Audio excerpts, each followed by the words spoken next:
Senhoras e senhores deputados, vamos dar início a mais uma audição. Muito boa tarde a todas e a todos. Temos hoje connosco o Dr. Vítor Fernandes, a quem agradeço a presença nesta segunda Comissão Parlamentar de Inquérito à Recapitalização da Caixa Geral de Depósitos. Relembrar que o objeto desta Comissão é, entre outros, o apuramento das práticas de gestão de crédito e outras modalidades de financiamento da Caixa Geral de Depósitos desde o ano 2000, bem como a apreciação da atuação dos seus órgãos societários,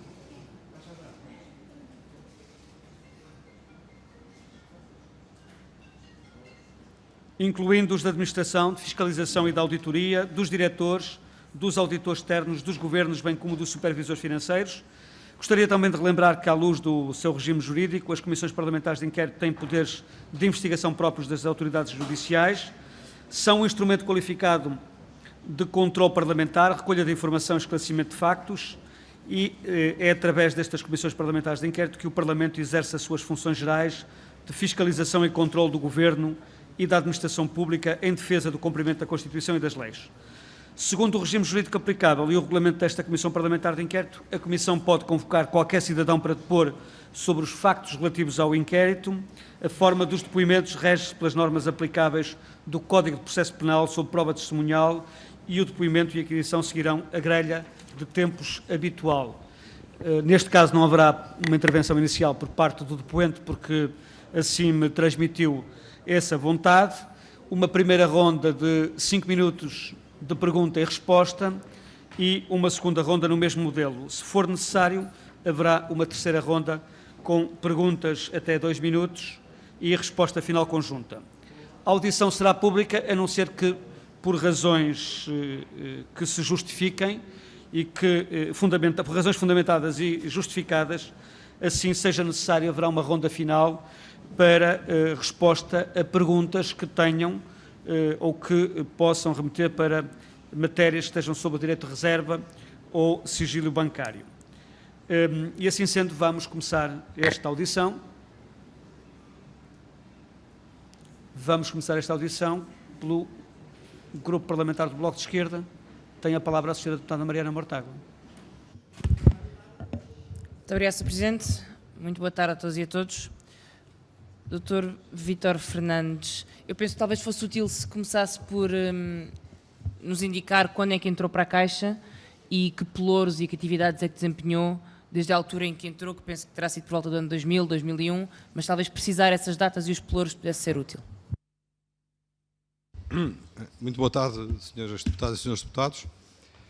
Eu entrei para a Caixa em meados de 2000, após a aquisição por parte da Caixa da Mundial Confiança.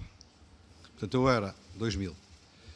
Nessa altura, como sabem, a Mundial Confiança fazia parte do grupo Champalimau, foi adquirido pela Caixa Geral de Depósitos. Eu, na altura, era presidente da Mundial Confiança e, nessa altura, o professor António de Sousa convidou-me para também assumir as funções, para além de presidente da área dos seguros, que depois acabou por ser vice-presidente, mas responsabilidade na área dos seguros e também de administrador da Caixa.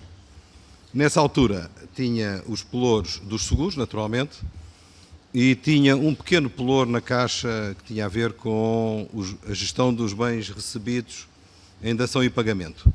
Portanto, tinha basicamente a minha atividade centrada na área dos seguros, até aliás, o meu gabinete principal até era nos seguros. Não sou capaz de precisar a data concreta, mas por volta de 2003 pediram para eu assumir também responsabilidades na Caixa relativos à informática e à organização. E assim tive, portanto, para além dos seguros, organização e informática, até 2004, para aquele período em que a Caixa não teve um conselho de administração e uma comissão executiva, na altura do engenheiro Mira Amaral, em que eu voltei outra vez a só ter o pelouro dos seguros, porque fiquei só no conselho de administração e fiquei só com a área dos seguros, porque havia uma comissão executiva da Caixa. Quando esse modelo se desfez, com o Dr. Vítor Martins, eu tenho quase a certeza que continuei também só com o pelouro dos seguros. No último mandato do Dr. Santos Ferreira, portanto em 2004, penso que essa é a data, para além dos seguros, fiquei com o pelouro 2004 ou 2005. Tenho aqui a data, mas não... Eu por acaso tenho aqui, apontei, estive a rever isso.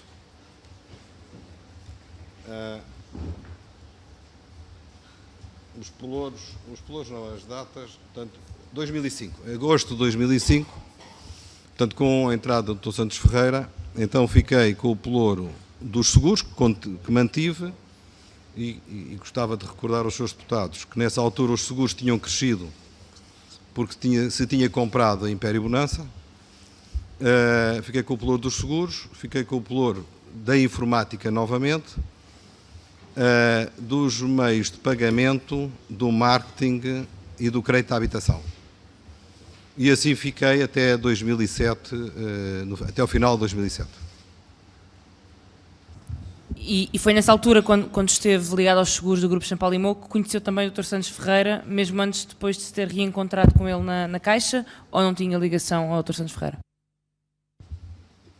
Eu conheci o Dr. Santos Ferreira na Mundial Confiança. Portanto, eu não o conhecia, portanto, ele foi administrador da Mundial Confiança e foi na altura em que eu fui contratado como diretor da Mundial Confiança pelo antigo presidente da Mundial Confiança. Portanto, foi aí que o conheci. E, portanto, ou seja, conheceu o Dr. Santos Ferreira antes da Caixa Geral de Depósitos. Já se conheciam quando o Dr. Santos Ferreira foi para a Caixa Geral de Depósitos, digamos assim? Já nos conhecíamos. Quando entrou para a Caixa, foi precisamente no ano 2000, uma altura em que a Caixa tinha uma grande exposição ao BCP, essa fruto da aquisição aquisição e depois revenda de parte do grupo do Banco Pinto Souto Maior, essa era uma preocupação dentro da Caixa, ou seja, a exposição a um banco concorrente privado era uma preocupação dentro da Caixa? Era uma preocupação e houve sempre a intenção de reduzir a exposição ao BCP. Aliás, na altura falava-se em ter uma participação na ordem dos 2%. E dentro dessa lógica, há uma questão que eu gostaria de esclarecer. Em 2001, apesar da lógica de desfazer a posição no BCP que vinha desde 2000, em 2001 a Mundial Confiança exerceu o direito de subscrição no âmbito do aumento de capital do BCP. Tem memória disso?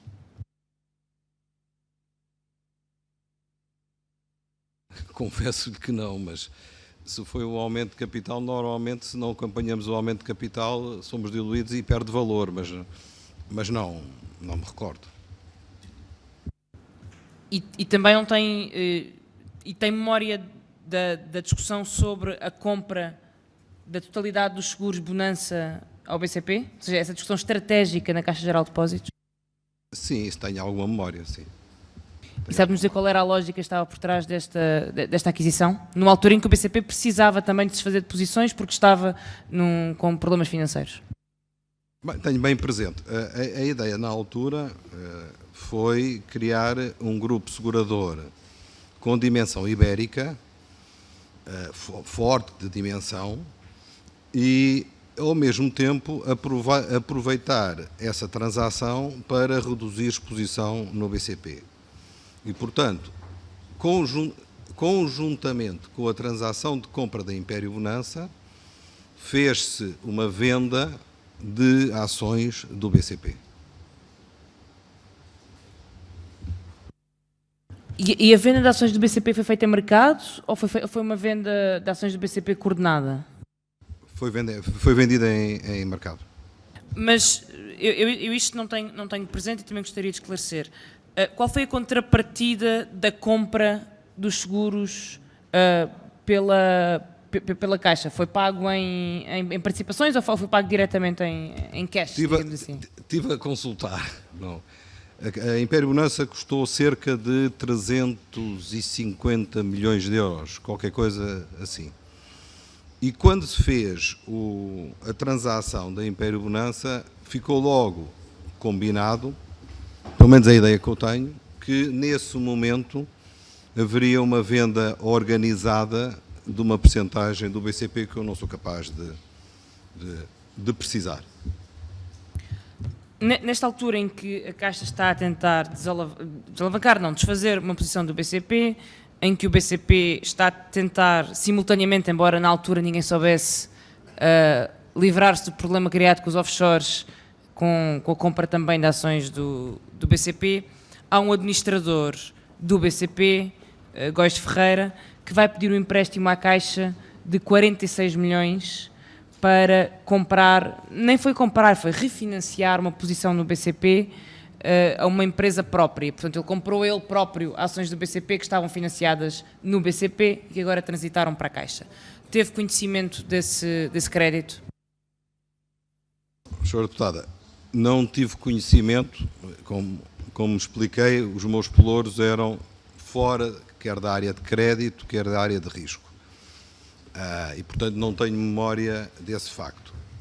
Para ser completamente sincero, nós recebíamos a cópia das atas dos conselhos de crédito e, portanto, deve ter passado pelo meu gabinete a ata onde essa operação foi realizada, mas não tenho memória da operação. Nem tem memória de alguma vez alguém ter questionado essas operações ou de se ter criado um desconforto com essas operações? Não tenho nenhuma memória sobre isso. Aliás, não tenho memória de se discutir operações de crédito em Conselho de Administração. E voltando 2 anos atrás, mesmo quando o Dr. Almerino Marques, em 2002, questionou decisões de crédito e de forma bastante visível e pública, isso não causou uma discussão interna? O conhecimento que eu tive da carta do Dr. Almerino Marques penso que foi pelos jornais e provavelmente porque o professor António Sousa o teria comentado. Não me recordo de alguma vez o Dr. Almerino Marques ter questionado em Conselho de Administração as políticas de crédito da Caixa. Nem o Dr. Tomás Correia? Também não tenho nenhuma recordação que o Dr. Tomás Correia tenha questionado as políticas de crédito na Caixa, no Conselho de Administração. Mas esteve presente na célebre, não é bem célebre, mas na reunião em que o Dr. Tomás Correia faz uma declaração de voto em que abertamente diz que se sente desconfortável com algumas operações de crédito do passado. Estive nessa reunião, mas foi a primeira vez que eu me recordo que do Dr. Tomás Correia tenha referido alguma coisa em Conselho em matéria de crédito da Caixa. E já depois de 2004, já em 2006 e em 2007, quando a questão do BCP se torna demasiado visível para poder ser ignorada, ainda mais no meio, teve conhecimento que a Caixa estava a financiar acionistas do BCP ao ponto de ficar com 8% do BCP penhorado nesses empréstimos para a compra de ações? Sr. Deputado, como lhe referi há pouco, como eu recebia as atas, deveria ter conhecimento.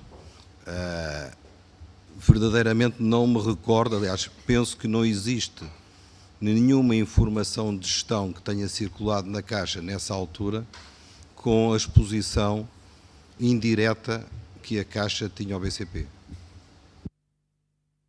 Mas não era falado internamente? Nunca teve uma conversa com ninguém sobre a exposição da Caixa, os empréstimos da Caixa?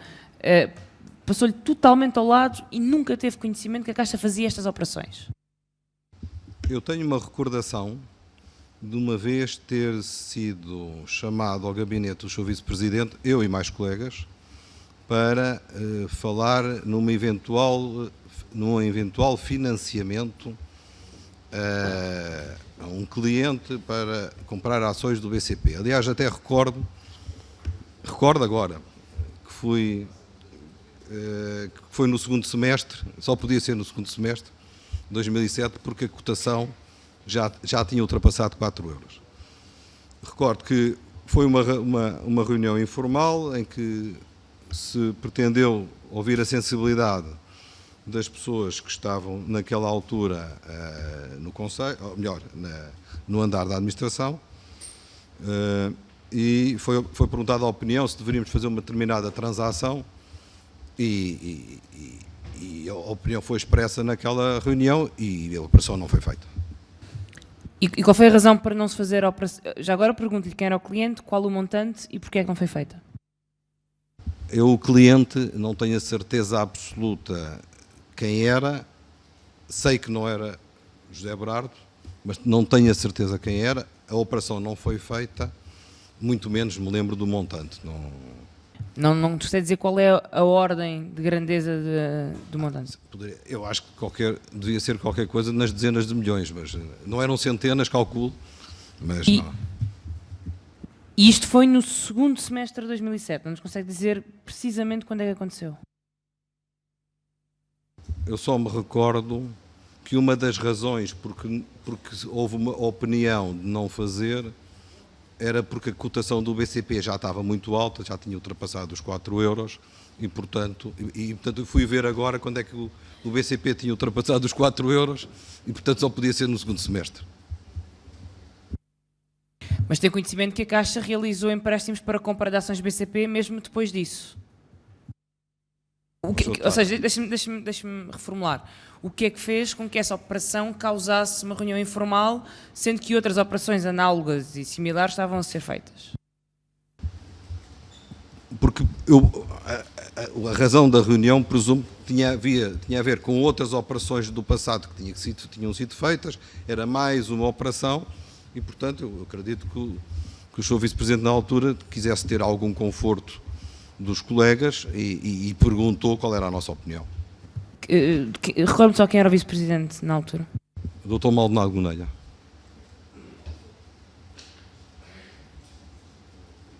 E alguma vez neste período e até à sua saída da Caixa reuniu com algum acionista do BCP?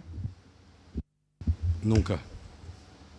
Portanto, até ser administrador do BCP, nunca se encontrou, administrador não, até sair da Caixa Geral de Depósitos, nunca se encontrou com nenhum acionista do BCP? Nunca. E internamente dentro da Caixa falou com Armando Vara e Santos Ferreira? Não é se falou porque isso falou de certeza, é quando é que foi a primeira vez que falou com Santos Ferreira e ou Armando Vara sobre a ida para o BCP? Quando o Dr. Santos Ferreira me convidou para ir para o BCP. E quando é que o Dr. Santos Ferreira o convidou para ir para o BCP? A memória que eu tenho foi no final de 2007. A data, o dia preciso, não me recordo. Mas qual é o momento em que a lista fica completa? Há um momento em que uma lista tem que estar completa para ser apresentada a acionistas. Qual foi o momento em que essa lista foi apresentada informalmente ou formalmente a acionistas e, portanto, ficou completa? Mesmo sem ter a data, qual é o evento onde essa lista tem que ser apresentada? Porque eu não acredito que a lista seja apresentada e elaborada e terminada unicamente no dia da Assembleia Geral. Os acionistas têm que se pôr de acordo antes sobre uma lista. Até há um requisito legal. Eu penso que a memória que eu tenho é que a Assembleia Geral foi em 15 de janeiro. Ora, eu acho que o requisito legal é 15 dias antes. Não tenho a certeza absoluta. Portanto, a lista deve ter ficado pronta nos últimos dias de dezembro de 2007. O Sr. José Berardo disse-nos aqui que há uma reunião no dia 22 de dezembro na EDP, com vários acionistas. E o que nos disse o então acionista José Berardo é que nessa reunião já havia um pré-acordo sobre a lista a apresentar. E por isso eu pergunto-lhe se o seu nome estava em cima da mesa nessa data em que alguém terá sugerido uma lista encabeçada por Santos Ferreira ao BCP. O Dr. Santos Ferreira convidou-me para o acompanhar para o BCP. Tudo o resto foram dermarches do Dr. Santos Ferreira no âmbito da preparação da sua lista. Portanto, quando a lista ficou completa, que nomes é que tinha a lista, eu só soube mesmo no momento em que a lista foi apresentada. Mas eu tento imaginar o que é um processo destes, numa confusão enorme no BCP de elaboração de uma lista. E na minha imaginação, tão realista quanto possível, se eu tivesse que ir a uma reunião de acionistas defender uma lista, eu ia garantir que as pessoas que eu ia defender pelo menos estavam disponíveis ou aceitavam. E por isso lhe pergunto se o Dr. Santos Ferreira não lhe mencionou que queria ter um ok ou uma manifestação de disponibilidade para poder apresentar o seu nome na reunião de acionistas na EDP. Admito que sim. Só mais uma nota. Eu, na última semana de dezembro, estava de férias. Deve ter sido ali por 23, 24, 22, presumo eu. Não sou capaz, não tenho memória para precisar a data em que o Dr. Santos Ferreira me convidou. Muito obrigado. A vez agora ao Grupo Parlamentar do CDS-PP. Tem a palavra a Sra. Deputada Cecília Meireles. Muito obrigada, Sr. Presidente. Eu queria começar por cumprimentar o Dr. Vítor Fernandes, que foi administrador da Caixa entre 2000 e 2008 e, portanto, pode com certeza ajudar-nos a perceber muito do que se passou na Caixa nestes anos, que afinal são grande parte dos anos desta Comissão de Inquérito. Eu gostava de começar por lhe perguntar o seguinte. Enquanto existiu funções de administração, a Caixa teve 3 presidentes diferentes. O professor António Sousa, o Dr. Vítor Martins e o Dr. Carlos Santos Ferreira. Eu gostava de saber se, durante este período, as práticas e os estilos de liderança eram semelhantes ou se há diferenças substanciais entre uns períodos e outros. Naturalmente que os estilos de liderança são diferentes. E na concessão de crédito, havia práticas substancialmente diferentes de uns períodos para os outros ou não? Sra. Deputada, como referi há pouco, não tive qualquer função nem na área de crédito, nem na área de risco, nem na área comercial. Portanto, eu tinha que estar a participar ativamente nas decisões de crédito para poder perceber se havia alterações substanciais às práticas de crédito. Aquilo que eu lhe posso dizer é que em matéria de políticas de crédito não notei nenhuma diferença. Isto leva-me à pergunta seguinte. Todos os administradores têm assento nos conselhos de crédito?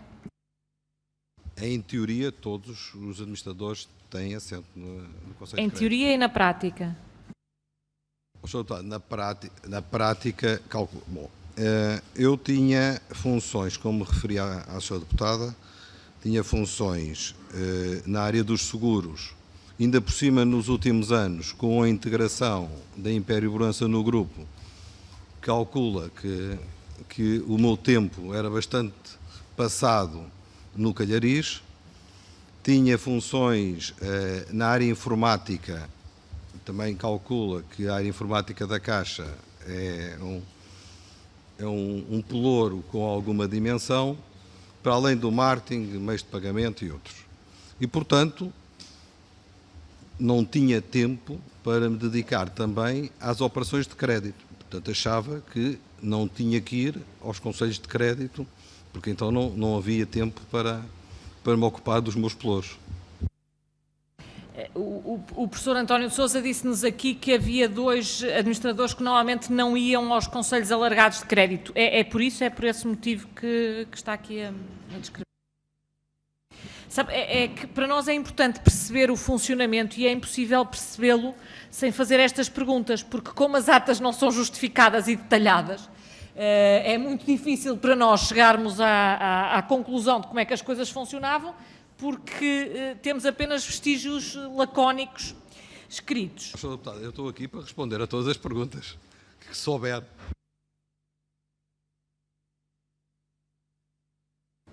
Uma outra outra pergunta. No Conselho de Administração de 17 de julho de 2001, é referida a aprovação de orientações propostas pela DGR, pela Direção de Risco, na Informação 43/2001, para operações de crédito que envolvessem reestruturações.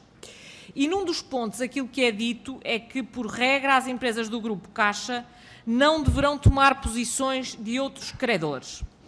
Ora, nós tivemos aqui vários exemplos ao longo desta comissão, sobretudo, eu estou-me a lembrar do caso Selenis, do caso Easiview, em que, de facto, até no caso João Berardo, em que, de facto, a Caixa se substitui a outros bancos e toma a posição de outros bancos, até em operações de reestruturação. Eu gostava de saber se tem memória desta recomendação e se sabe explicar porque é que ela não foi cumprida em alguns casos.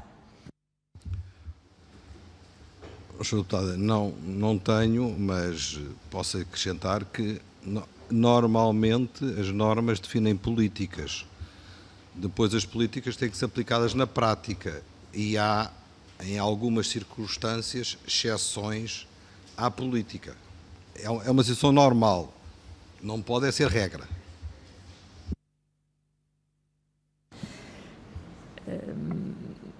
Mas é normal que num processo de reestruturação haja um banco que se vá substituir a outro, ou seja, que ocupe numa operação de reestruturação. Isso é comum. Só analisando caso a caso.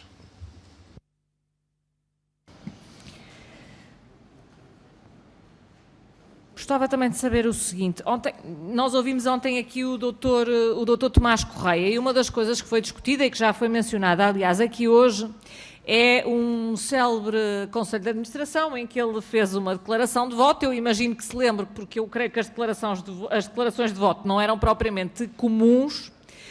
Eu gostava de entender, porque eu fiz-lhe esta pergunta e vou fazê-la da forma mais cândida que eu acho que se pode fazer.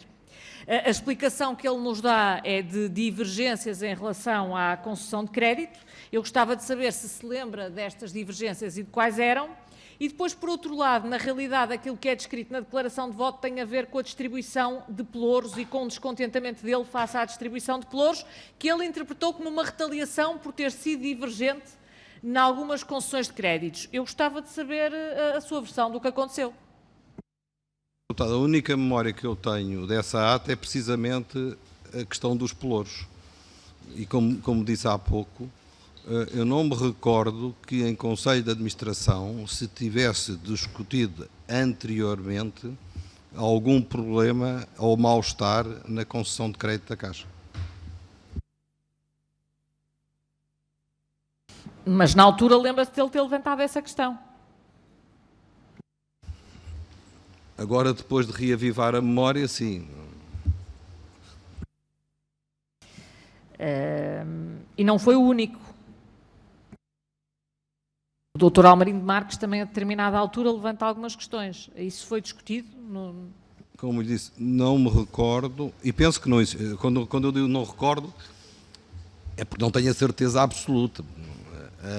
Mas tenho uma grande probabilidade de poder dizer que não me recordo de ter sido discutido ao nível do Conselho de Administração qualquer mal-estar. Mal-estar sistemático, não estou a falar, pode ter acontecido um evento qualquer. Mal-estar no que diz respeito à prática de concessão de crédito da Caixa Geral de Depósitos. Mas o que eu quero perceber é do ponto de vista da política de concessão de crédito. Disse-nos há pouco que o seu pelouro era os seguros, mas a verdade é que foi 8 anos administrador da Caixa Geral de Depósitos. Depois foi para o BCP, quando o Presidente e um outro administrador foram para o BCP. Foi também, tanto quanto sei, administrador da SES, que é um fundo para os quais, aliás, acabam por transitar vários créditos problemáticos de vários bancos, entre os quais vários que nós temos discutido aqui, como o caso de Valdelobo. E administrador também do Novo Banco. Portanto, tem lidado, mais do que com certeza qualquer pessoa nesta sala, com muitos dos créditos que nós hoje consideramos problemáticos e de muitos destes créditos mal parados. O que eu lhe pergunto é o que é que correu mal? O que é que correu mal? Eu não sei se vou ser muito simpático, mas nós assistimos em 2008, em 2009 e 2010 à maior crise do século XXI e provavelmente a maior crise depois de 1930. Eu acho que essa é uma razão para que as coisas tenham corrido mal. Mas nem tudo correu mal. Mas essa pode ser uma boa razão. Eu sei que não estou a ser simpático, mas é um facto. O que eu quero perceber, para além da concessão destes créditos, e depois já lá iremos com mais detalhe, no que toca à monitorização e à monitorização da execução, porque é que as coisas são tão lentas? E eu vou usar um exemplo. Por exemplo, Val de Lobo. Porque é que entre o momento em que há o primeiro incumprimento, e eu percebo a crise e o facto de haver um projeto que é no fundo um resort, que depende de vender casas, de repente as casas deixam de se vender, mas porque é que há um espaço de 10 anos entre este momento e o momento em que este projeto transita para um fundo sem que aparentemente haja praticamente nenhuma atividade na Caixa? O que é que explica isto? Sr. Deputada, eu não conheço o caso em concreto, nem sei quando é que entrou em cumprimento. Posso-lhe dar outro exemplo, e que se passou também durante o tempo em que era administrador na Caixa. João Berardo, o que é que explica que alguém tenha um crédito para concessão de ações, chega a um determinado momento, as ações desvalorizam, não são pagas e aparentemente passaram 10 anos e muito pouco foi feito. Deputada, estive a ouvir o Dr. Cabral dos Santos e ele referiu aqui que o crédito entrou em cumprimento algures no 3º ou 4º trimestre de 2008. Eu saí da Caixa no final de 2007. Eu estava a apelar à sua experiência e talvez ao meu pressentimento, que pode ser apenas um pressentimento, de que estes problemas creditícios, sobretudo com este último devedor, possam não existir apenas na Caixa, mas é apenas um pressentimento e não uma acusação, uma afirmação ou um facto. Com certeza, para terminar, a inspeção do Banco de Portugal ao crédito garantido por títulos em 2011 refere a um financiamento a Berardo de 1 milhão de euros por pedido do BCP. Parece que houve uma renegociação com o Santander, em que o Santander conseguiu ficar sem estas dívidas e o BCP, na altura em que já lá estava, curiosamente, a seguir ao crédito da Caixa, o BCP toma a posição do Santander e a Caixa, nesta reestruturação, fica também exposta em mais 1 milhão de euros. Eu gostava de saber se me consegue explicar porque é que isto aconteceu. Sr. Deputado, eu penso que não devo nem posso falar da minha atividade enquanto administrador do BCP. Se ela tiver relação com a Caixa, e no caso tem, porque a Caixa participou na operação, é no que diz respeito ao BCP, é apenas no que diz respeito à Caixa, mas a Caixa ficou exposta em mais 1 milhão de euros, foi parte ativa na operação. Mas eu não conheço essa operação. Muito obrigado. E a vez agora ao Grupo Parlamentar do PCP. Tem a palavra o Sr. Deputado Paulo Sá. Obrigado, Sr. Presidente. Começava por cumprimentar o Dr. Vítor Fernandes. Já nos disse que foi administrador da Caixa entre 2000 e finais de dezembro de 2007, que ocupou pelouros que não tinham a ver diretamente, ou que não tinham a ver com a questão da concessão de crédito e com o risco, portanto, pelouros da área dos seguros, de informática, marketing, etc. Mas, de qualquer forma, era membro do Conselho de Administração, que é um órgão colegial, e mesmo não sendo responsável direto pelo crédito, pela concessão de crédito, acompanhava e tinha uma ideia, pelo menos global, do que se passava na Caixa em termos de concessão de crédito. E é nesse sentido que eu lhe vou fazer as perguntas, sabendo que não era responsável pelo pelouro, mas que não desligava, quando estava no Conselho de Administração, quando se começava a discutir assuntos que não fossem dos seus pelouros, provavelmente não desligava. E, nesse sentido, queria-lhe perguntar o seguinte. Ontem, o Dr. Tomás Correia disse aqui que a Caixa tinha uma prática conservadora, no sentido de prudente, no que diz respeito à concessão de crédito.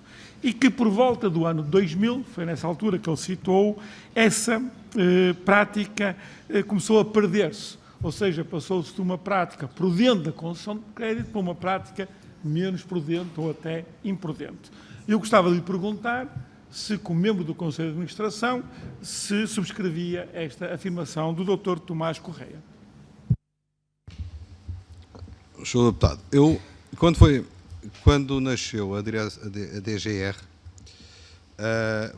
foi um movimento muito importante na Caixa Geral de Depósitos, aliás, que nem me surpreendeu, porque eu venho de uma atividade, que é a atividade seguradora, em que as áreas de risco e as áreas comerciais têm uma história de grande separação e, portanto, o facto de separar as áreas de risco e as áreas de crédito, ou de concessão de crédito na Caixa, foi um movimento no sentido da prudência e, portanto, espanta-me que fosse dada uma ideia de que depois de se ter criado uma direção especializada para a análise de risco das operações, se conclua que o crédito tivesse passado a ser menos prudente.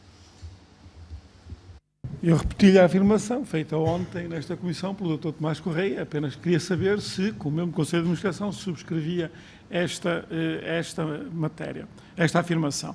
Relativamente à política de concessão de crédito, depois da carta de Almerindo Marques, já foi aqui referida em 2002, já o senhor era membro do Conselho de Administração, se de algum momento no Conselho de Administração ou em alguma reunião que tenha participado na Caixa, essa questão, as questões levantadas pelo Dr. Almerindo Marques na sua carta foram discutidas, abordadas.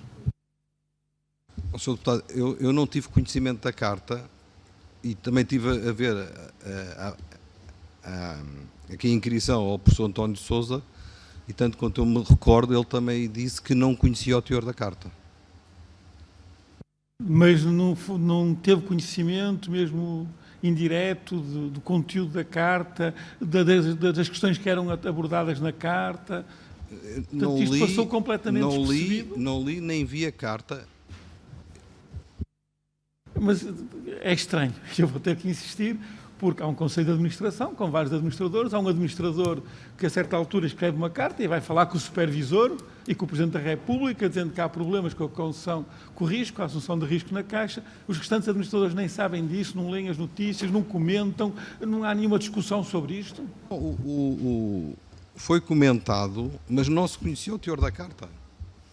Comentado foi porque se viu nos jornais. Agora, não se conhecia o teor da carta. Foi comentado internamente. Nas reuniões do Conselho se discutiram, se abordaram, até se tomaram alguma medida no sentido de dar resposta aos problemas que eram colocados pelo Dr. Almerindo Marques?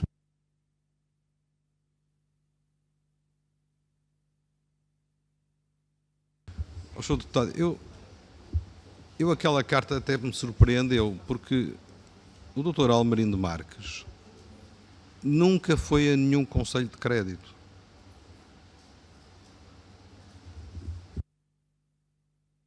Com isso está aqui a tentar dizer que as preocupações manifestadas pelo Dr. Almerindo Marques eram infundadas? Tanto quanto eu conhecia o que se passava na Caixa, não em pormenor em matéria de crédito, mas em termos dos indicadores de risco da Caixa, do crédito em incumprimento, que circulam pelos membros da administração, nunca senti nenhuma preocupação em matéria de admissão de crédito na Caixa. Portanto, o que nos está a dizer é que na altura que estamos a referir, o sentimento existente, maioritário pelo menos no Conselho de Administração, é que não havia problemas com a concessão de crédito. É isso que está a dizer. Essa é a minha percepção. Muito bem. Avançando um pouco, o Dr. Alexandre Santos, que já esteve nesta Comissão Parlamentar de Inquérito, afirmou que em 2005 foram dadas orientações para que a cota de mercado da Caixa no segmento das empresas aumentasse significativamente, praticamente que duplicasse. E a pergunta que eu lhe coloco, este assunto deve ter sido discutido no Conselho de Administração, porque tais orientações só podem partir do Conselho de Administração. Se, com o estabelecimento deste objetivo tão ambicioso, sentiu de alguma forma que a estratégia passava por relaxar as exigências relativamente ao risco nas operações, de forma a poder facilitar o aumento da cota de mercado? Nunca tive essa percepção. Eu penso que essa ambição de crescimento de cota de mercado estava muito focada nas PMEs. Eu tenho uma memória que essa ambição tenha resultado de uma coisa chamada Projeto Líder, presumo eu, e, portanto, nunca houve indicações de relaxar os critérios de risco para crescimento de cota de mercado.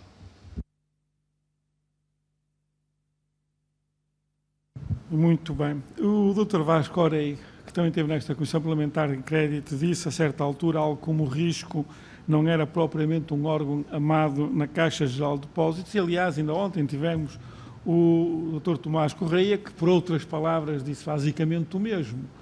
Eu pergunto-lhe se, como membro do Conselho de Administração, se partilha desta opinião ou se sentia que o risco, a certa altura, podia ser considerado, o Departamento de Risco, como um empecilho ao desenvolvimento do negócio. Num processo de concessão de crédito, é sempre importante haver checks and balances. A área comercial tem ambições de crescimento, o risco tem funções de controle. E, portanto, é natural que a área comercial se sinta um pouco menos livre de fazer aquilo que gostaria de fazer e, portanto, tenham opiniões mais negativas, não digo, mas reservadas sobre o risco. Mas faz parte da atividade bancária haver uma dicotomia entre risco e... Mas não foi exatamente isso que eu lhe perguntei, não era sobre a área comercial, era-se do ponto de vista dos membros do Conselho de Administração, dos administradores, e o senhor em particular, ou de outros administradores, tinham uma percepção sobre o risco que era um empecilho. Portanto, compreendemos que a direção comercial, quando apresentava uma proposta, poderia ver no risco um entrave a essa proposta. Mas eu pergunto é se, ao nível da administração, existia ou não esse sentimento, essa cultura de alguma aversão. Digamos, se calhar a aversão é uma palavra muito forte. Peço desculpa, não percebi.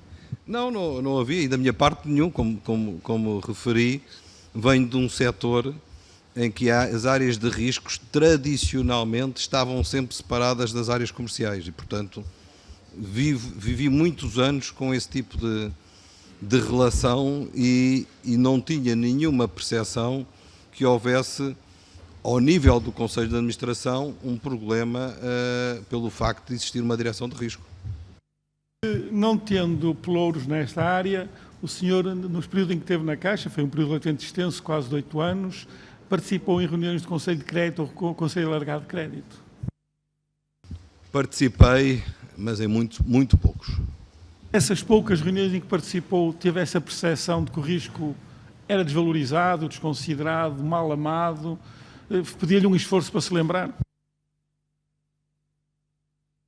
Não. Havia discussões normais entre o proponente e a área de risco, se alguma observação fosse feita, mas nunca senti essa animosidade. Avançando agora mais um pouco para o período em que se começaram a registrar incumprimentos relativamente aos grandes créditos. Isto fez soar alguma campanha de alarme ao nível do Conselho de Administração? Estamos a falar de incumprimentos de créditos significativos e tinham um peso significativo na Caixa. Se a nível do Conselho de Administração isto gerou algum debate, alguma medida, alguma discussão? A memória que eu tenho é que até 31 de dezembro de 2007 não houve nenhum alerta de aumento de crédito vencido, de crédito em incumprimento. Não tenho memória que tivesse acontecido. Não houve, quando começaram a surgir esses créditos, mais ou menos nessa altura do início da crise económica, o Conselho de Administração não debateu estas questões, nomeadamente a necessidade de aumentar nas operações futuras e nas reestruturações, uma maior ponderação, dar uma maior ponderação ao risco? Deputado, eu tenho quase a certeza que até 31 de dezembro de 2007 os indicadores de risco da Caixa não se agravaram, mas não lhe garanto pela 100%. Muito bem, também saiu em finais de dezembro de 2007, portanto poderá não ter apanhado esse período. Agora queria fazer uma última pergunta, depois voltarei na segunda ronda, tenho mais umas questões, mas o tempo passou muito depressa. Já foi referido aqui que o senhor exerceu funções primeiro na Caixa, neste período que estamos a referir, depois no BCP, atualmente no Novo Banco, e que não terá tido nestes bancos uma relação direta com o risco, com o crédito, mesmo assim pode fazer uma apreciação global, e essa apreciação global que eu lhe peço que faça. Se considera que as práticas de concessão de crédito da Caixa se estão em linha ou não com aquilo que é a generalidade da banca portuguesa e daqueles bancos que conhece. Não lhe peço uma apreciação detalhada, porque o senhor não trabalhou nessas áreas específicas, mas terá uma ideia dos bancos por onde passou, se na Caixa estava ou não em linha aquilo que diz respeito à concessão de créditos, em particular dos grandes créditos, com aquilo que eram as práticas dos outros bancos. As políticas e a organização de risco e de crédito da Caixa à data eram muito semelhantes, com diferenças naturalmente, muito semelhantes àquelas que eu sei e que penso que existiam nos outros grandes bancos na altura. Sim, em linha. Muito obrigado. A vez agora ao Grupo Parlamentar do PSD. Tem a palavra a Sra. Deputada Liliana Silva. Cumprimento o Sr. Presidente, cumprimento o Dr. Vítor Fernandes. Só para recontextualizar e para nos centrarmos aqui em algumas questões, o senhor foi administrador na Caixa Geral de Depósitos no período das maiores perdas da Caixa Geral de Depósitos, conforme são agora conhecidas. A criação da Direção de Gestão de Risco é de 2001. Era António de Sousa presidente e o senhor era administrador. Viveu, portanto, o tempo em que não havia Direção-Geral de Risco e depois houve a sua criação e o início também da sua implementação. Qual foi o seu entendimento acerca da criação desta Direção-Geral de Risco? A Direção de Gestão de Risco foi uma direção criada para dar parecer sobre as operações de crédito, angariadas pelas áreas comerciais e controlar todos os outros riscos que um banco tem, o risco de mercado, o risco de liquidez, o risco de taxa de juros, portanto, para criar todo um enquadramento de controle de risco da Caixa Geral de Depósitos que formalmente não existia antes disso. Aliás, eu penso, não tenho a certeza absoluta, eu penso que a Caixa até foi razoavelmente pioneira. Penso que só em 2006 é que há um aviso do Banco de Portugal a tornar obrigatório a criação de uma área independente de risco. Não tenho a certeza absoluta do que estou a dizer. Ainda acerca deste assunto, era dos que concordava com esta Direção-Geral de Risco ou era dos que entendia que esta direção de alguma forma seria uma espécie de um empecilho à área comercial da Caixa Geral de Depósitos? Como referi há pouco, eu estava habituado na minha atividade seguradora a ter a área comercial separada da área de risco. Portanto, para mim era muito natural a criação de uma área de risco no âmbito da Caixa Geral de Depósitos.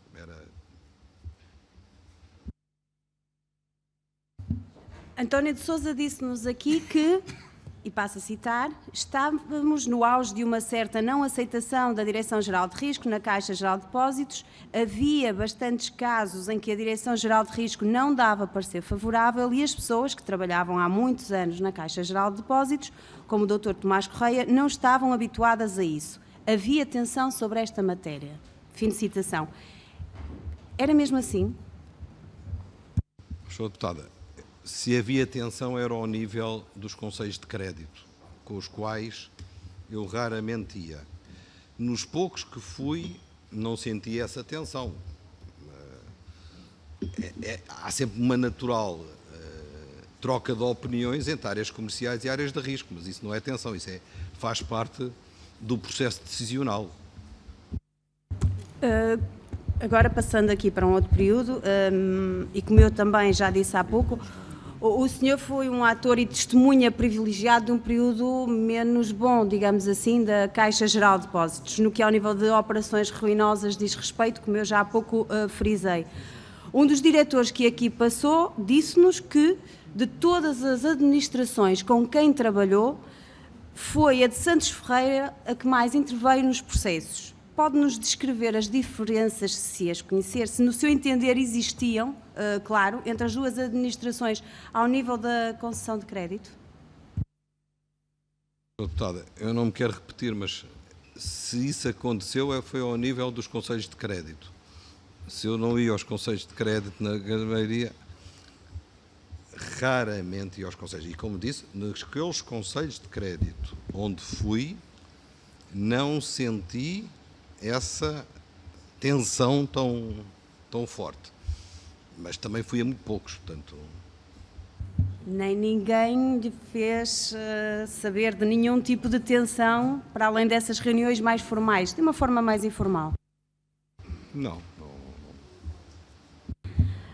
Avançando agora para o período de Santos Ferreira, o curto, mas infelizmente impactante mandato de Santos Ferreira dá origem a processos ruinosos, nos quais Berardo, Investifino, Laceda, Val do Lobo, o Grupo Lena, a Quinta do Lago, são só alguns exemplos.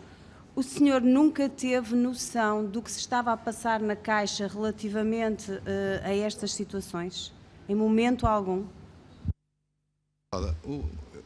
O número que eu tenho na cabeça é que a Caixa tem, ou tinha na altura qualquer coisa como 80 mil milhões de euros de crédito.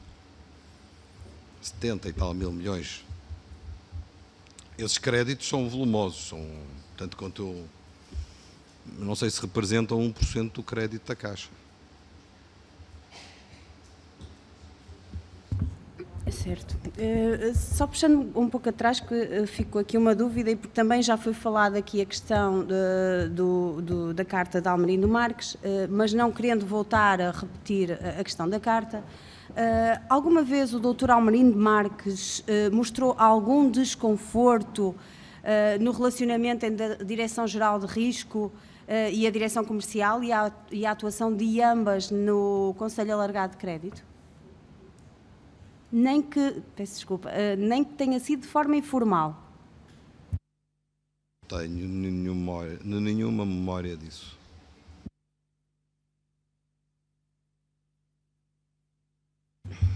Continuando então, no período de Santos Ferreira, um período negro da Caixa, parece dar a entender que todos fizeram caixinha. Se há algo que nós não queremos num banco público, é que se faça caixinha. Por isso lhe pergunto, e apesar de ter ido para o BCP com Santos Ferreira e Armando Vara, e já falaremos também sobre isso, e no fundo até tem alguma liberdade na medida em que não participava, então, como disse até agora, nos conselhos de crédito, alguma vez sentiu, leu, ouviu ou soube de créditos de favor na Caixa Geral de Depósitos? Nunca. O que diz de operações de crédito a Berardo para comparações do BCP com rácios de cobertura de 100% e 105%, ao mesmo tempo que investimentos industriais ou não conseguiam aceder a créditos, ou então conseguindo, tinham taxas de spread elevadíssimas e muito superiores e garantias muito mais exigentes? Eu não tenho memória de que houvesse problemas de concessão de crédito nessa altura em Portugal, ou seja, se alguma coisa acontecia em Portugal nessa altura era excesso de crédito. Sobre essas operações em concreto, não conheço em pormenor, portanto não sei o que é que lhe posso dizer. Mas tinha conhecimento que a uns era exigido garantias e avales e a outros não era exigido nada. Tem conhecimento disso? Ou tinha na altura, peço desculpa. Sr. Deputada, eu não acompanhava a atividade creditícia da Caixa, caso a caso, conhecia os números em geral, mas os casos concretos em apreço, deixem-me, eu já referi isso e vou voltar a repetir. Eu tinha acesso às atas do Conselho, portanto, eu recebia as atas e se quisesse pormenorizar, poderia fazê-lo. Mas, de qualquer maneira, não estava no cerne da decisão e nos pormenores da decisão para poder fazer algum juízo de valor sobre a qualidade de decisão de crédito nesses casos concretos. Ou seja, não tendo conhecimento, mas não tendo conhecimento, acabou por nunca falar com ninguém sobre o assunto, é isso? Sr. Deputada, quando nós recebemos as atas com algum tempo, lemos as atas, mas no fundo também há alguma confiança nos colegas que têm essas áreas de responsabilidade. Eu acreditava que os meus colegas me confiavam a área dos seguros e que geria os seguros adequadamente e, portanto, tinha essa atividade, as atividades estavam bem separadas. Repara, eu tinha a área dos seguros, a área informática, tinha uma série de áreas que eram bastante absorventes na atividade da Caixa. De uma forma bastante pessoal, diga-me, hoje em dia arrepende-se de ter confiado dessa forma nos seus colegas?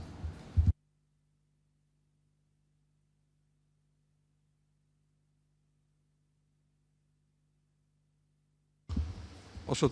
Deputada, eu acho que é uma pergunta, não sei o que é que lhe hei de responder. Um Conselho de Administração é um grupo de pessoas que tem o objetivo de levar a instituição a um melhor patamar.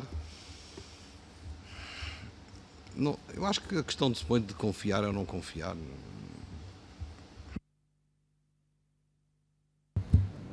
Quando sai da administração da Caixa Geral de Depósitos e acompanha Santos Ferreira e Armando Vara para a Caixa Geral de Depósitos, tinha consciência de que no seu tempo, enquanto administrador, a Caixa Geral de Depósitos tinha concedido empréstimos para a aquisição de ações do BCP, nos quais as garantias eram as próprias ações do BCP?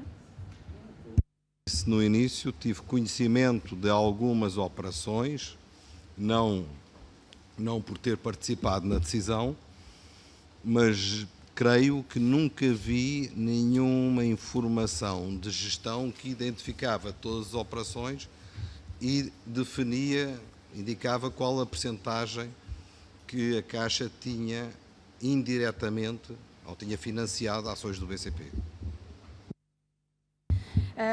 Sabia que esse colateral representava, conhecendo alguma coisa, sabia que esse colateral representava cerca de 10% do capital do BCP? Não tinha essa estatística, portanto não sabia. Estou quase a terminar. Leu as declarações de Patrick Monteiro de Barros na semana passada? Não. Então eu vou passar a citar só uma das frases. Disse que João Berardo foi financiado para adquirir ações do BCP e fazer parte de um núcleo que iria dominar o banco na linha imposta pelo primeiro-ministro de então. Que comentário faz esta frase?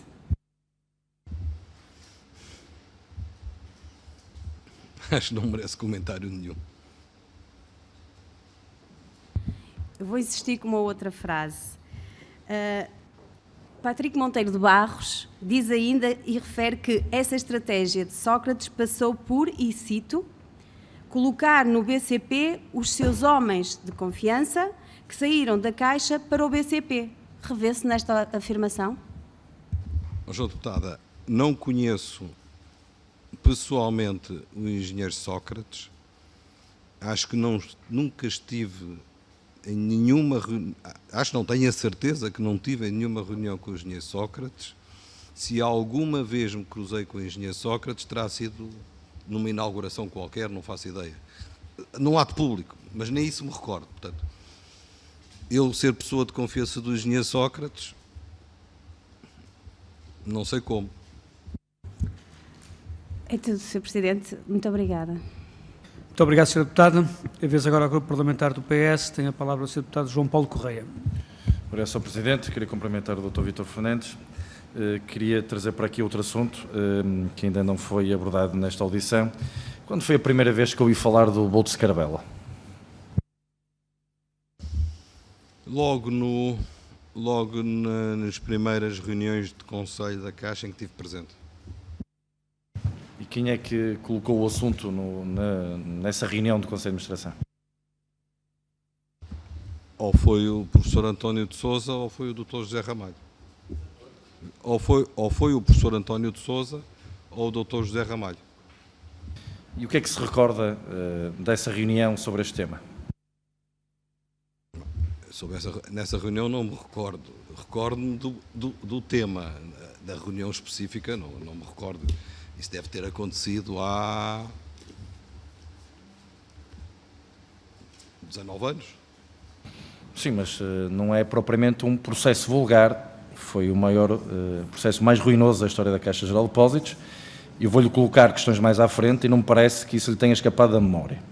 Até porque fez parte de outras reuniões sobre este processo. Portanto, eu estou-lhe a dar a oportunidade de refrescar a memória e falar sobre o processo. Senão vou ter que o confrontar com outras coisas mais à frente. Portanto, nessa primeira reunião, ou nessa reunião em que o assunto foi pela primeira vez abordado na sua presença, eu pergunto-lhe de que forma é que o assunto foi abordado. Como assunto de tesouraria, um assunto de grande impacto patrimonial negativo na Caixa Geral de Depósitos, de que forma é que o assunto foi abordado?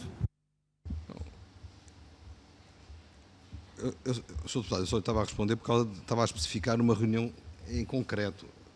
Em geral, o que eu conheço dessa operação...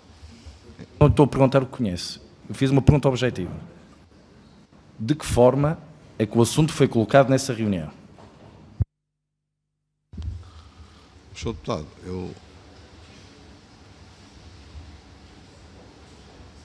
o assunto foi colocado com a informação que houve uma operação feita em 99 que estava a levar à Caixa prejuízos significativos.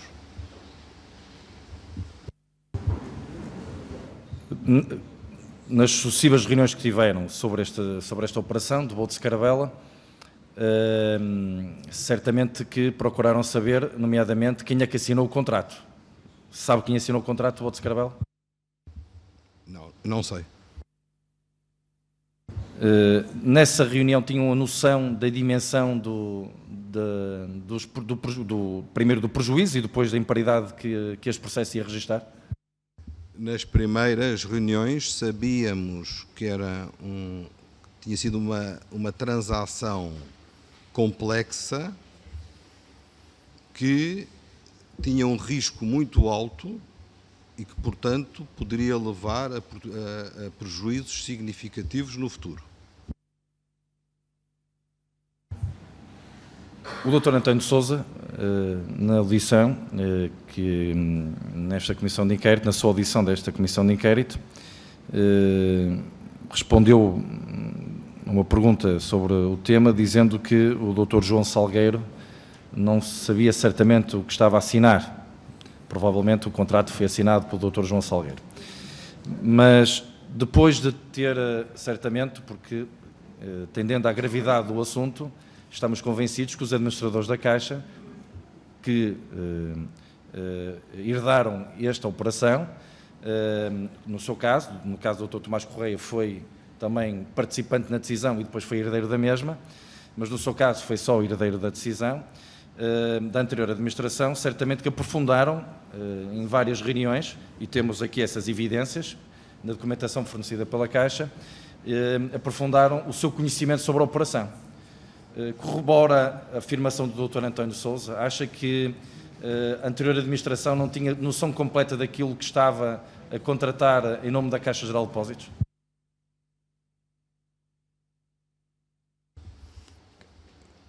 Eu tendo a concordar com o professor António de Sousa, porque a operação era tão gravosa que A única explicação era porque não sabiam que estavam a assinar. O Dr. Vítor Fernandes, concordo com o Dr. António Sousa, dizendo que esta operação não é tão gravosa que só há uma explicação, não sabiam que estavam a assinar. É isso, não é? O Dr. Tomás Correia ontem aqui na audição chegou ao ponto de dizer que nunca percebeu porque é que a Caixa pagou e calou. Ou seja, insinuando que a responsabilidade estaria mais do lado de quem herdou a operação, ou seja, a administração ao qual o Dr. Vítor Fernandes pertenceu, e que a Caixa teve a oportunidade de intervir ou litigar com o Credit Suisse, que era a contraparte, no caso do derivado de crédito, chamado CDS, e que não o fez e ele nunca percebeu. Portanto, insinuou que a administração ao qual o Dr. Vítor Fernandes pertenceu não fez aquilo que estava ao seu alcance para atenuar o prejuízo da operação. Isto é verdade? Sr. Deputado, nós tínhamos assessores e mesmo a direção jurídica da Caixa a acompanhar o processo e todas as opiniões iam no sentido de que o contrato estava tão bem feito por parte do Credit Suisse que era difícil nós litigarmos com o Credit Suisse.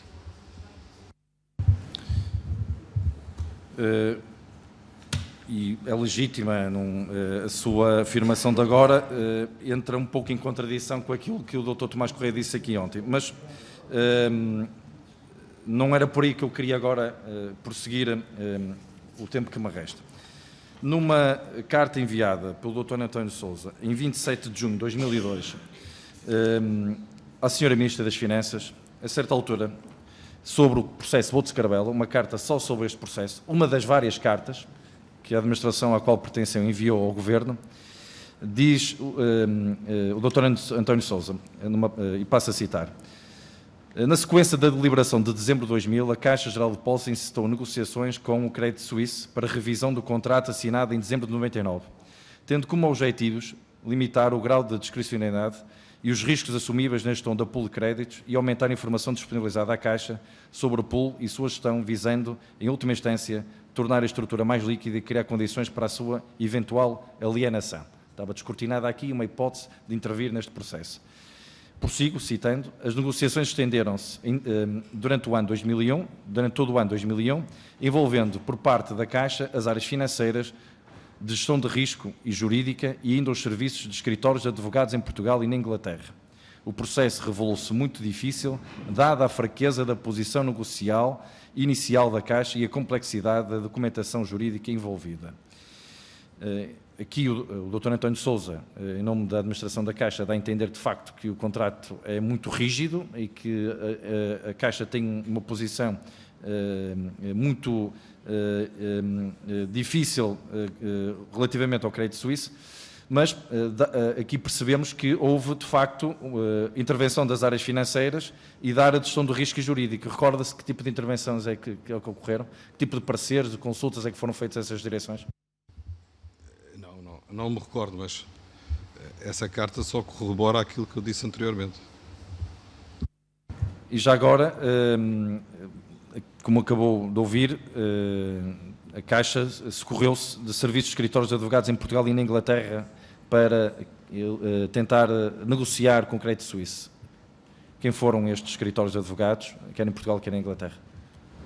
Não sei, não. Eu não tinha. Quem saberá? Não geria esse dossiê. Quem saberá? Informar a Comissão de Inquérito. Ou o professor António Sousa, ou o Dr. José Ramalho, que era o plurista financeiro, ou a direção jurídica da Caixa.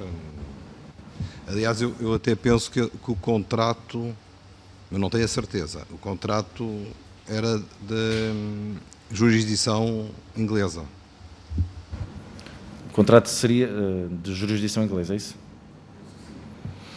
Muito bem, obrigado. Terminei. Muito obrigado, Sr. Deputado. Eu julgo que poderíamos continuar. A Sra. Deputada Mariana Mortágua não está neste momento. Vamos esperar um minuto que ela...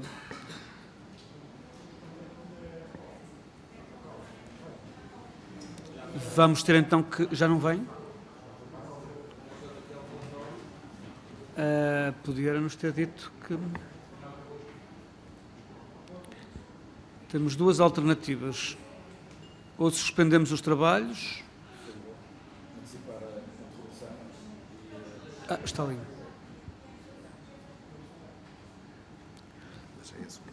É. Mais rápido. Não sei se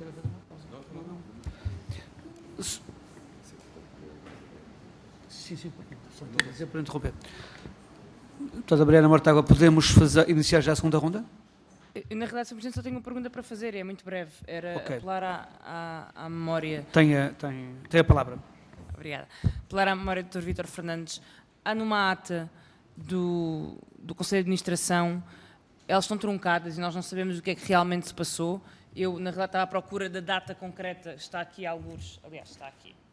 Há numa ata do Conselho de Administração de 20 de 12 de 2006, o Departamento de Auditoria Interna, o DAI, e o título desse ponto, dessa ata, é Denúncia de Convite à Corrupção pela Caixa Geral de Depósitos.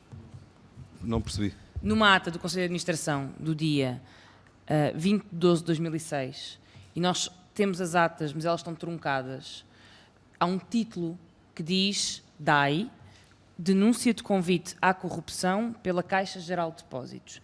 É tudo o que existe nessa ata. Portanto, eu não consigo perceber que convite à corrupção foi, se é grande corrupção, se é pequena corrupção, o que é que se passou. E, portanto, pergunto-lhe se tem memória de alguma vez, em algum Conselho de Administração, se ter discutido algum caso de corrupção ou tentativa de corrupção envolvendo a Caixa Geral de Depósitos. Não tenho.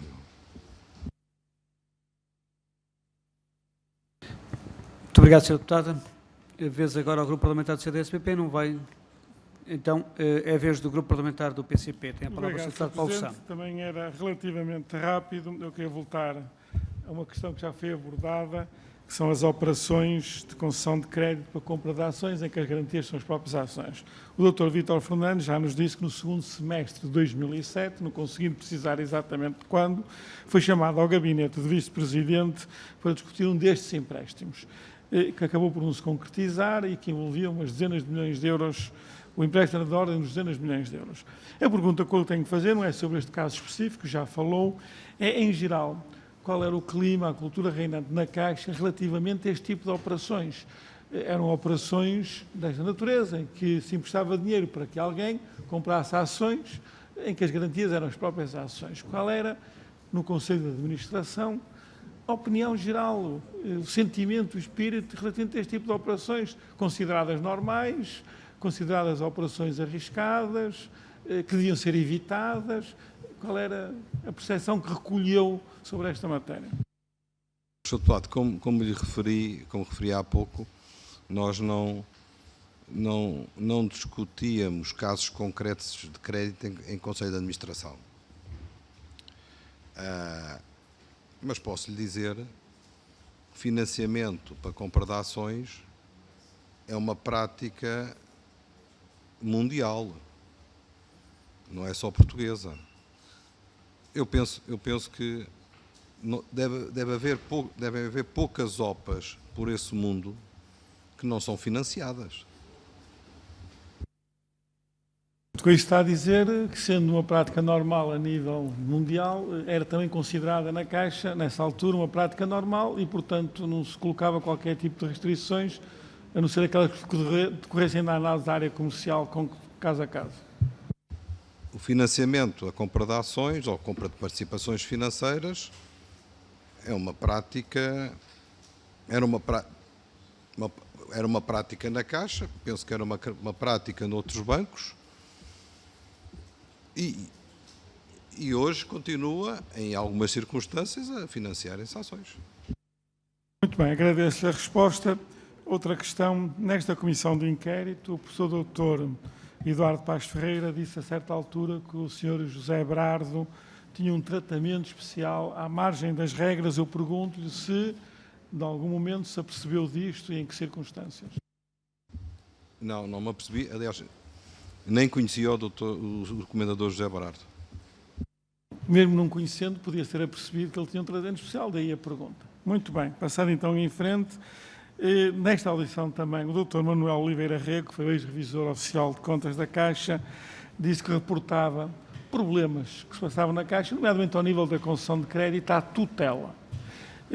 Eu pergunto-lhe se em algum momento, no Conselho de Administração, terá havido uma discussão ou abordado qualquer tema relativo a uma intervenção da tutela sobre esse tema, em consequência dos relatórios que lhe chegavam sobre os indícios graves de problemas. Nunca tive conhecimento desses problemas e, aliás, não deveriam ser graves, porque senão o Revisor Oficial de Contas deveria ter colocado na sua opinião. Portanto, estas questões nunca foram abordadas lá, nem houve qualquer discussão ou debate sobre uma possível, eventual intervenção da tutela sobre esta matéria. Eu penso que as comunicações eram à tutela, não eram à Caixa. A pergunta não era essa. A pergunta é, portanto, as comunicações eram à tutela. A tutela, em função dessas comunicações, poderia ter tido algum tipo de intervenção junto do Conselho de Administração. E a minha pergunta é se essa intervenção existiu ou se tem conhecimento que ela tenha existido e que deu origem a quê? Não tenho conhecimento de nenhum contacto da tutela sobre essa matéria.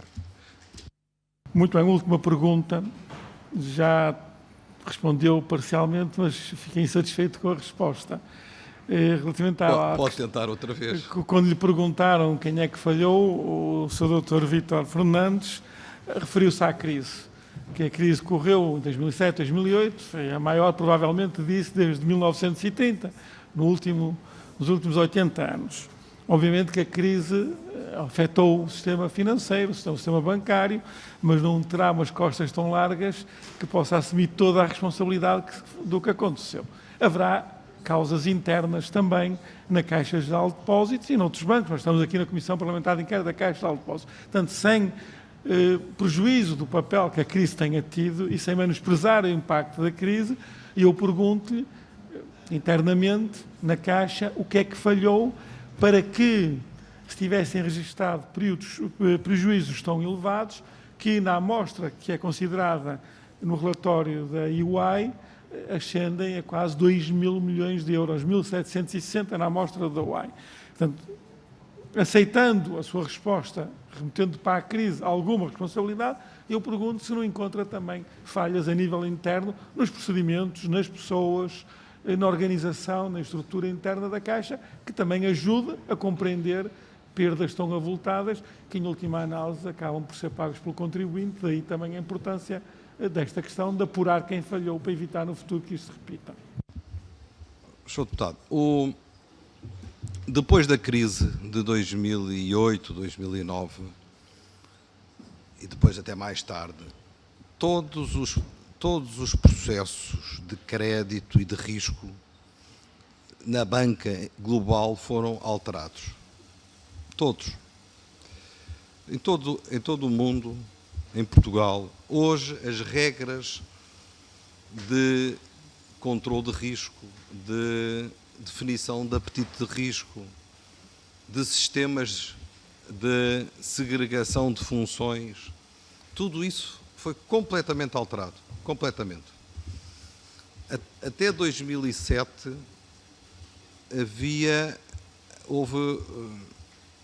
eu acho que podemos dizer que até 2007, não só em Portugal, mas em geral, houve alguma euforia financeira. Não só em Portugal, em todo o mundo.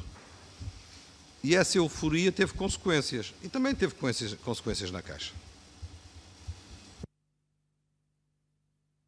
Concluiu, Sr. Deputado?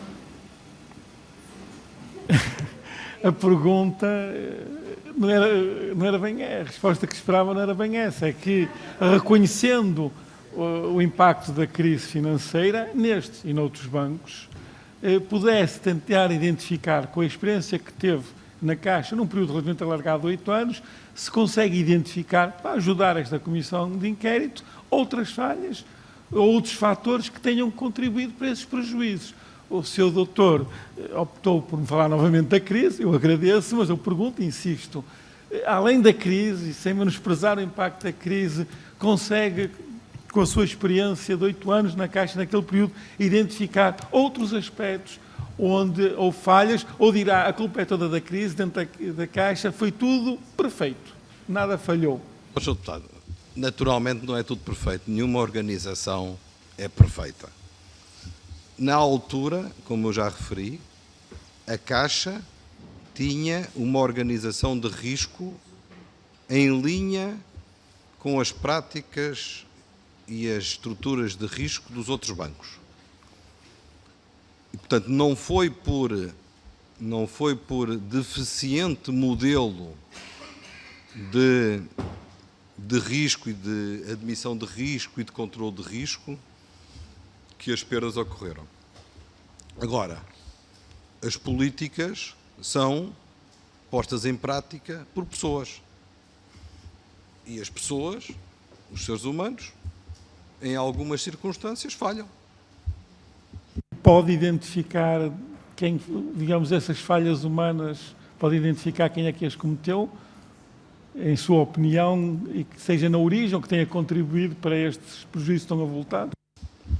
Não tenho, não.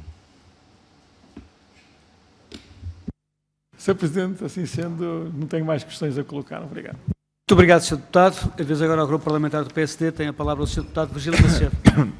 Obrigado, Sr. Presidente. Cumprimentar o Dr. Vítor Fernandes eu só gostaria de lhe fazer 2 ou 3 questões. Já nos disse que quem o convidou para ir para o BCP foi o Dr. Santos Ferreira. Quais foram, na sua opinião, qual foi a razão que foi apresentada pelo Dr. Santos Ferreira para o convidar a si para o acompanhar para o BCP? Sr. Deputado, eu acho que tenho que perguntar ao Dr. Santos Ferreira. Mas na sua opinião, ou seja, na sua opinião, não é? Era a sua competência na área dos seguros? Poderia ser isso? Eu acho que me fica mal, dizer as minhas características, mas olha, eu sou tido como uma pessoa rigorosa. Não sei se é pelo meu passado de auditor ou de segurador, sou tido como uma pessoa rigorosa. Comandei uma área seguradora que juntou a Fidelidade Mundial, depois a Império Bonança, que no ano de 2007 teve um lucro de mais de 190 milhões de euros e entre 2000 e 2007 teve mais de 600 milhões de euros de lucro. Não creio que alguma vez tenha dado problemas. Tive no processo de mudança do sistema informático da Caixa, o chamado Projeto SIG. Comandei a mudança de outsourcing de toda a infraestrutura que terminou no final de 2007. Tenho uma carreira bancária e seguradora. Eu acho que tinha currículo para ser convidado. Mas fica-me mal dizer. Não lhe explicou, pois não? O Dr. Santos Ferreira não lhe apresentou, só convidou, gostaria que me acompanhasse para fazer parte da nova equipa de gestão do BCP. Como disse no início,